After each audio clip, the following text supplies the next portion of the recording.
ለምድር ብቻ የምናስብ ከሆነ ጥቅም የለውም። ለሚጠፋ መብላት ትስሩ ብሎ የሰበካቸውን ጌታ ከማድረጉ በፊት ጌታ ሆይ ለእስራኤል መንግስትን የምትመልሰው መቼ ነው? ምድሪቱ ከሮም ቀኝ ግዛት ነፃ የምትወጣው መቼ ነው? እስራኤል ነፃ የምትወጣው መቼ ነው? ጦርንና የጦርን ሐሳብ ብቻ ይዞ መጡ። እሱ ግን ምን አላቸው? የተወደዳቸው የእግዚአብሔር ቤተሰቦች መውጣት ይሄ ነው። ወደ ተራራ መውጣት፣ ከመንደር መውጣት፣ ከጎጥ አስተሳሰብ መውጣት፣ ከዘረኝነት መውጣት፣ ከተንኮል መውጣት፣ ከክፋት ከምቀኝነት ዓለም ውስጥ መውጣት፣ ከሱሰኝነት ከዝሙት መውጣት፣ ከዳንኪራውና ከጥንቆላው መውጣት፣ ከእርግማንና ከተንኮል መውጣት። ሰው በእንደዚህ አይነት ኃጢአቶች ውስጥ ሆኖ ቢቀድስ ቢያስቀድስ ቢሰብክ ቢሰበክ ቢባረክ እነዚህን ሁሉ ሲያደርግ ብታዩት ድራማ ሆኖ ነው የሚቀረው። እየጠነቆሉ መጽደቅ አይቻልም። ከተራሮች ትበልጫለሽ፣ ከትልልቆቹ ጋራዎች ትበልጫለሽ ማለት ትልልቆቹ ጋራዎች አባቶች ናቸው። ስለዚህ ከአባቶች ትበልጫለሽ፣ ከቀደሙ አባቶች። የፍጥረት ሁሉ መጀመሪያ በአንቺ የታደሰብሽ አንቺ ነሽ። የቀደሙ አባቶች ከሞት ወደ ሕይወት የተሸጋገሩብሽ አንቺ ነሽ እንዳላት አባ ሕርያቆስ፣ አባ ጊዮርጊስም ከተራሮች ትበልጫለሽ፣ ከትልልቆቹ አባቶች ትበልጫለሽ።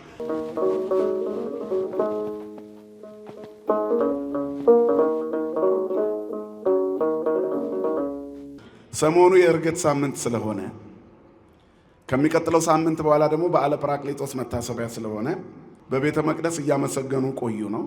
ክርስቲያኖች ሲያመሰግኑ ትልቅ በረከት ይሰጣቸዋል። ይሄ ከመሆኑ በፊት ግን ደቀ መዛሙርቱ ከማረጉ በፊት ክርስቶስን በአንድ ጥያቄ ሊወተውቱ ፈልገው ነበር። ምንድነው ይሄ ጥያቄያቸው? ምድራዊ በረከት ለመፈለግ። እግዚአብሔርን ብዙ ጊዜ የምንወተውተው የሰማዩን ትተን ለምድሩ ከሆነ ጥቅም የለውም። ስለዚህ ሳይቀድመን ወይንም ሳያመልጠን የሚል ይመስላል። እግዚኦ አሉ በዝኑ መዋዕል ታገብ መንግሥተ ለደቂቀ እስራኤል። አቤቱ ለእስራኤል መንግሥትን የምትመልሰው መቼ ነው ብለው ጠየቁት።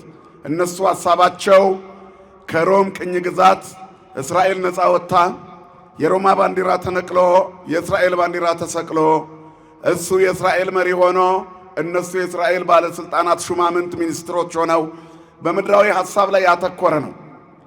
በመዋዕለ ሥጋዌ ከትንሣኤ በፊት በነበረው ከሞቱ በፊት በነበረው በመዋዕለ ሥጋዌ ህብስት አበርክቶ ህዝቡን ስለመገበ ህዝቡን አነሳሱና ተመልከቱ ህብስት አበርክቶ ይመግበናል፣ ከዚህ በኋላ ምንም አያስፈልገንም፣ መና እያበረከተ የሚመግበን ንጉሥ ያስፈልገናል፣ እሱንም እግዚአብሔር ሰጥቶናል፣ እናንግሰው ብለው ከምዕመናን ጋር ተነጋገሩ ይላል። ሊያነግሱትም አሰቡ፣ ከበቡ፣ ተቆጣቸው፣ ግድ አላቸው ይላል። እግዚአብሔር ደቀ መዛሙርቱን በመዋዕለ ሥጋዌ ክርስቶስ ኢየሱስ ግድ አላቸው የሚለው ቃል እዛ ቦታ ላይ ብቻ እንደሆነ የነገረ መለኮት ምሁራን ቴዎሎጂያንስ ይተረጉሙታል። ስለዚህ ይግድ ያለበት ምክንያት ሰይጣን ከሰው ልጆች አእምሮ ላይ ከንቱ ውዳሴንና ከንቱ ሐሳብን እንዲነቅልላቸው ክርስቲያኖች ለምድራዊ ምቾትና ተድላ እምቢ ማለት እንዳለባቸው ነው። እዚህ ዓለም ላይ እንቆያለን እንጂ እንደሚባለው ለዘላለም አንኖርም። ስለዚህ ለምድር ብቻ የምናስብ ከሆነ ጥቅም የለውም። ለሚጠፋ መብላት ትስሩ ብሎ የሰበካቸውን ጌታ ከማድረጉ በፊት ጌታ ሆይ ለእስራኤል መንግስትን የምትመልሰው መቼ ነው? ምድሪቱ ከሮም ቀኝ ግዛት ነፃ የምትወጣው መቼ ነው? እስራኤል ነፃ የምትወጣው መቼ ነው? ጦርንና የጦርን ሐሳብ ብቻ ይዞ መጡ። እሱ ግን ምን አላቸው? አባቴ ለእናንተ ያዘጋጀውን ነገር የምትቀበሉበት ጊዜ ደርሷል። እሱም የአብ ተስፋ ደጅ የምትጸኑበት ነው። ስልጣን በሰማይና በምድር ተሰጥቶኛል። መንፈስ ቅዱስን ስትቀበሉ በኢየሩሳሌምና በይሁዳ በሰማርያ እንዲሁም እስከ ምድር ዳርቻ በመላው ዓለም ምስክሮቼ ትሆናላችሁ። አብ በገዛ ስልጣኑ የሰጠኝን ይህንን ነገር ታውቁ ዘንድ አሁን አልተፈቀደላችሁም አላቸው። ምድራዊ አይደለ ሰማያዊ፣ ጊዜያዊ አይደለ ዘላለማዊ የሆነውን ልዩ መንፈሳዊ ስጦታ እንዳዘጋጀላቸው ነገራቸው። እነሱ በእስራኤል ብቻ ለመኑት፣ እሱ ግን ለዓለም ሁሉ እንደሚበቁ አደረጋቸው። ክብርና ምስጋና ለስሙ ይሁን። ከምናስበው በላይ የሚያስብና አምላክ ሁልጊዜ ታማኝ ነው። ከኛ በላይ ለኛ ያስባል። ከኛ የሚጠበቀው በሕጉ በትእዛዙ ለመኖር መጣር፣ ባልንጀሮቻችንን መውደድ፣ በወንጌል ሕይወት ውስጥ መመላለስ፣ ሰማይ ሰማይ ማየት ነው። ከዚህ በኋላ ነው እንግዲህ በትንሣኤ ያበበውን ልዩ ደስታቸውን በዕርገቱ ከፍ ሊያደርግ እስከ ቢታንያ አወጣቸው ይላል። እስከ ድረስ አወጣቸው? ንገሩኝ፣ እስከ አወጣቸው? እስከ ቢታንያ ተራራ፣ ታላቁ ከፍተኛው የታሪክ ተራራ ሊሆን በዚያ ተራራ ላይ ይዟቸው ወጣ። ለያቸው። መውጣት ያስፈልጋል። የእግዚአብሔር ለመሆን ወደ ተራራ መውጣት። ተራራ ቤተ ክርስቲያን ነች። ደብር ማለት ተራራ ማለት ነው። ደብር ቅዱስ እንዲህ አይነት ደብር ይባላል አይደል? ደብረ ይባቤ፣ ደብረ ሰላም፣ ደብረ ምሕረት እየተባሉ የሚጠሩት አብያተ ክርስቲያናት በሙሉ ተራሮች ናቸው። ደብር ማለት ተራራ፣ አድባራት ማለት ተራሮች ማለት ነው። ስለዚህ በተራራ ላይ ይዟቸው ወጣ። ደብር አንድም እመቤታችን ነች። ደብር ርጉ ወደብር ጥሉል ይላል። ለምን ትትነሱ አድባር ርጓን ደብር ዘሰምሮ እግዚአብሔር ያድር ውስጤቱ ነው። እግዚአብሔር የመረጠበት ተራራ እሱም ያድርበት ነው ይላል። የተቀደሰችው ተራራ እግዚአብሔር ያደረባት እመቤታችን ናት። አባ ጊዮርጊስ ዘጋስጫም ትትለያሊ ማድባር ወማርስተ አውግር ነዋሃት ናአበየኪ ኦ ብሩክት ማይፈደ መለኮት ማርያም ይላታል። ከአድባራት ተራሮች ትበልጫለሽ፣ ከትልልቆቹ ጋራዎች ትበልጫለሽ ማለት ትልልቆቹ ጋራዎች አባቶች ናቸው። ስለዚህ ከአባቶች ትበልጫለሽ፣ ከቀደሙ አባቶች። የፍጥረት ሁሉ መጀመሪያ ባንቺ የታደሰብሽ አንቺ ነሽ። የቀደሙ አባቶች ከሞት ወደ ሕይወት የተሸጋገሩብሽ አንቺ ነሽ እንዳላት አባ ሕርያቆስ፣ አባ ጊዮርጊስም ከተራሮች ትበልጫለሽ፣ ከትልልቆቹ አባቶች ትበልጫለሽ፣ ከሊቃነ ጳጳሳት ከሊቃነ መላእክት ትበልጫለሽ። ይእቲ ተአቢም ኪሩቤል ብሏታል አባ ኤፍሬም ሶርያዊ። የአቢ ክብራ ለማርያም እምኩሎሙ ቅዱሳን፣ ከቅዱሳን ክብር የማርያም ክብር ይበልጣል ብሏታል። እስመ ድልዎ ከሆነት ለተወክፎ ቃለ አብ፣ የአብን ቃል ለመቀበል የተገባች ሆናለችና። ይእቲ ተአቢ እምኪሩቤል ወትፈደፍድም ሱራፌል፣ ይቺ ከኪሩቤል ትበልጣለች ከሱራፌልም የሚበልጥ ግርማ አላት ይልና እስመ ኮነት ታቦተ ለአሐዱ ዘእምቅድስት ሥላሴ፣ ከሦስቱ አካል ለአንዱ አካል ማደሪያ ሆናለች። ስሟ ለዘላለም የተመሰገነ ይሁን የአምላክ እናት። ስለዚህ የተቀደሰችው ተራራ እመቤታችን ናት። ወደ ተራራ ይዞን ቢመጣ ወደ እመቤታችን መልጃ፣ ወደ ቅድስናው ስፍራ ወደ ተራራው ውጡ የሚለው ይሄ ነው። ወደ ቤተ ክርስቲያን ውጡ፣ ውዳሴ ማርያም ድገሙ፣ ጸሎተ ማርያም አድርሱ። ሳሎን ተቀምጣ የጓዳውን ሕመም የሰማች የዶኪማስን ጓዳ በበረከት ያትረፈረፈች የእናንተንም ጓዳ ትሞላለች ነው። ስሟ የተመሰገነ ይሁን። እስከ ቢታንያ ይዟቸው የወጣውን ጌታ በሥጋ ማርያም ነው። እግዚአብሔርን ያየው አንድስ እንኳን የለም። በእመቤታችን ሥጋ አየ ነው። በሥጋ ማርያም በአባቱ እቅፍ ያለው አንዱ ልጁ ተረከው ነው አይደል? ለእግዚአብሔርስ አልቦ ዘርእ ነው። እግዚአብሔርን ያየው አንድስ እንኳን የለም። ነገር ግን አንድ ልጁ በአባቱ እቅፍ ያለው እሱ ተረከው። ስለዚህ የተወደዳቸው የእግዚአብሔር ቤተሰቦች መውጣት ይሄ ነው። ወደ ተራራ መውጣት፣ ከመንደር መውጣት፣ ከጎጥ አስተሳሰብ መውጣት፣ ከዘረኝነት መውጣት፣ ከተንኮል መውጣት፣ ከክፋት ከምቀኝነት ዓለም ውስጥ መውጣት፣ ከሱሰኝነት ከዝሙት መውጣት፣ ከዳንኪራውና ከጥንቆላው መውጣት፣ ከእርግማንና ከተንኮል መውጣት። ሰው በእንደዚህ አይነት ኃጢአቶች ውስጥ ሆኖ ቢቀድስ ቢያስቀድስ ቢሰብክ ቢሰበክ ቢባረክ እነዚህን ሁሉ ሲያደርግ ብታዩት ድራማ ሆኖ ነው የሚቀረው። እየጠነቆሉ መጽደቅ አይቻልም። በባልንጀራ ላይ ሐሰት እየሰሩ በተንኮል እያሴሩ መጽደቅ አይቻልም። በሱሰኝነት ውስጥ ሆኖ መጽደቅ አይቻልም። በዘረኝነት ውስጥ ሆኖ መጽደቅ አይቻልም። በጎጥ ውስጥ ሆኖ መጽደቅ አይቻልም። የእግዚአብሔርን መንግሥት ለመውረስ እግዚአብሔር በሚወደው መንገድ መሆን ነው። ይሄ ደግሞ መውጣት ነው። ከነዚህ ነገሮች ውጡ። መጽሐፍ ከመካከላቸው ውጡና የተለያችሁ ሁኑ ይላል። የተለየ ለመሆን መውጣት ያስፈልጋል። እግዚአብሔር ያውጣን ሁላችንን። ይዟቸው ወጣ። እነሱ መንደር ውስጥ እያለ የጠየቁት ጥያቄ በዝኑ መዋዕል ታገብ መንግሥተ ለእስራኤል ነው። መንደር ውስጥ ስንሆን ልመናችን የሚሆነው መንደርተኛ ነው። የጎጥ ልመና ነው የምንለምነው። በዙሪያችን ስላሉት ነው የምንጨነቀው። ለዓለም ሁሉ የምትጨነቁ ትሆናላችሁ። ክርስትና ሚዛናዊነት ነው። ዘመዴ፣ ወገኔ፣ ዘሬ፣ ብሔሬ የማያስብል ሚዛናዊነት ነው።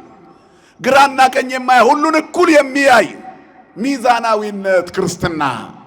ጠላትህ እንኳን ቢሆን ክፉ አለመመኘት ክርስትና ይሄ ነው።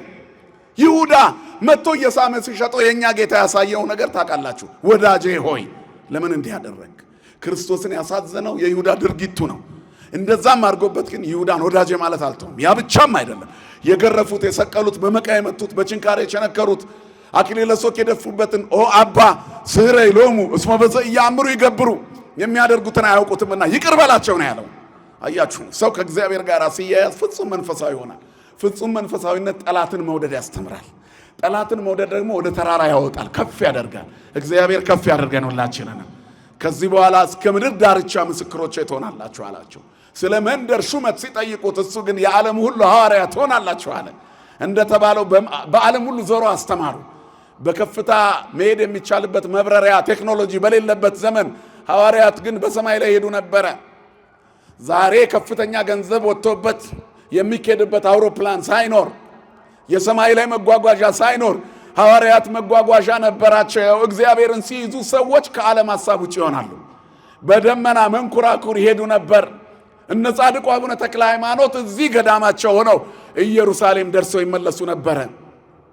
ቆርቦ ይመለሱ ነበር። ቅዱሳን አባቶቻችን ኢየሩሳሌም ደርሰው ተመልሰዋል። ጠዋት ኢየሩሳሌም፣ ማታ በዓታቸው ይገኙ ነበር። በተለይ በግብፅ ሻሂት በረሃ ውስጥ ያሉ ታላላቆቹ ቅዱሳን አባቶቻችን ተግባራቸው የነበር ኢየሩሳሌም ቆርበው አስቀድሰው ተመልሰው በዓታቸው መዝጋት፣ እንዳይታዩ ተደብቀው። እንዲህ ነበር የቀደሙ አባቶቻችን የሚኖሩ፣ ስውራን ሆነው ግብሳን ሆነው። ዛሬም እግዚአብሔር የሚሰራውን ተአምር እኛ አላየን ይሆናል እንጂ እግዚአብሔር ተአምራቱ አያልቅም። ስሙ የተመሰገነ ይሁን። ስለዚህ ከምንም በላይ ከፍ ባለ ማዕረግ ከፍ ለማለት ከፍ ያለ ነገር ላይ መቆም ያስፈልጋል። ከፍታው ደግሞ ከኃጢአት መውጣት ነው። ከኃጢአት ወጥተን የጽድቅ እንድንሆን እግዚአብሔር ይርዳን። መንግስቱና ርስቱን ያወርሰን። የሰማነውን በልቦናችን ያሳድርብን።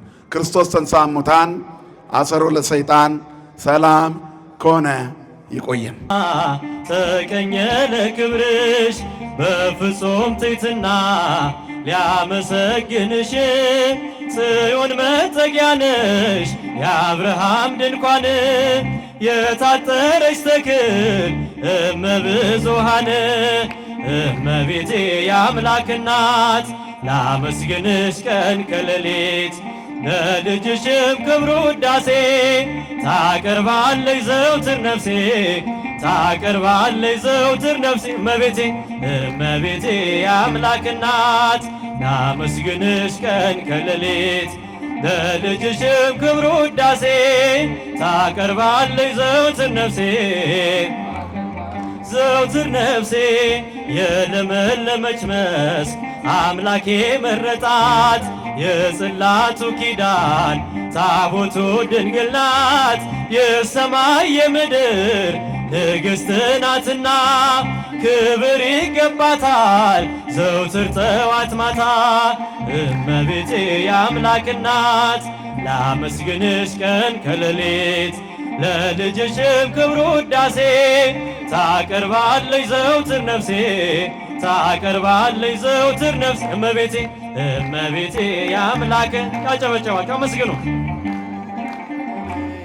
ለልጅሽም ክብሩ ውዳሴ ታቀርባለች ዘውትር ነፍሴ ታቀርባለች ዘውትር ነፍሴ አደራሽን ማርያም የሁሉ እናት በምልጃሽ አስቢኝ ኋላ ስራቆት ያንን የእሳት ባህር አሻግሬን ድንግሎይ እንዳልወድቅ እንዳልሞት ከቶ እንዳላይ ስቃይ እመቤቴ የአምላክ እናት ላመስግንሽ ቀን ከሌሊት ለልጅሽም ክብሩ ውዳሴ ታቀርባለች ዘውትር ነፍሴ ታቀርባለች ዘውትር ነፍሴ እመቤቴ የአምላክ ላመስግንሽ ቀን ከሌሊት ለልጅሽም ክብሩ ውዳሴ ታቀርባለች ዘውትር ነፍሴ ታቀርባለች ዘውትር ነፍሴ መድኃኔዓለም አረገ በክብር ደመና እየባረካቸው ወደ ላይ አቀና እየባረካቸው ወደ ላይ አቀና መድኃኔዓለም አረገ በክብር ደመና ተሰብስበው ሳሉ ሁሉም በአንድነት በመካከል ሆኖ ስገው መለኮት ባረካቸው ቀደሳቸው አረገ ባይነ የታያቸው እየባረካቸው ወደ ላይ አቀና እየባረካቸው ወደ ላይ አቀና መድኃኔዓለም አረገ በክብር ደመና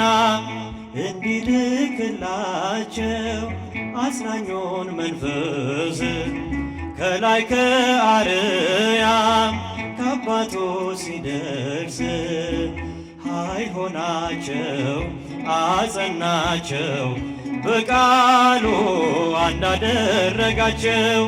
እየባረካች ያጨበጨባቸው አመስግኑ።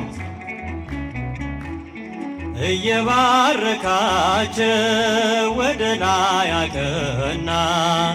መድኃኔዓለም መድኃኔዓለም አረገ በክብር ደመና። በአንድነት ሆነው በኢየሩሳሌም ተስፋ ሲጠብቁ ከላይ ከአርያም መንፈስ ቅዱስ በእሳት አምሳል ወረደ በምሕረቱ በሳይ። እየባረካቸው ወደ ላይ አቀና። እየባረካቸው ወደ ላይ አቀና። መድኃኔዓለም መድኃኔዓለም መድኃኔዓለም አረገ በክብር ደመና። መላእክት በሰማይ እልል እልል አሉ፣ ቆመው ሲዘምሩ ምስጉን ነህ እያሉ። የሰማይ ደጅ ተከፈተ፣ ዘመሩ ሊቀ መላእክቱ። እየባረካቸው ወደ ላይ አቀና። እየባረካቸው ወደ ላይ አቀና። መድኃኔዓለም መድኃኔዓለም አረገ በክብር ደመና። በአንድነት ሆነ በኢየሩሳሌም ተስፋ ሲጠብቁ ከላይ ከአርያም መንፈስ ቅዱስ በእሳት አምሳል ወረደ በምሕረቱ በሳይ። እየባረካቸው ወደ ላይ አቀና። ወደ ላይ አቀና። መድኃኔዓለም መድኃኔዓለም አረገ በክብር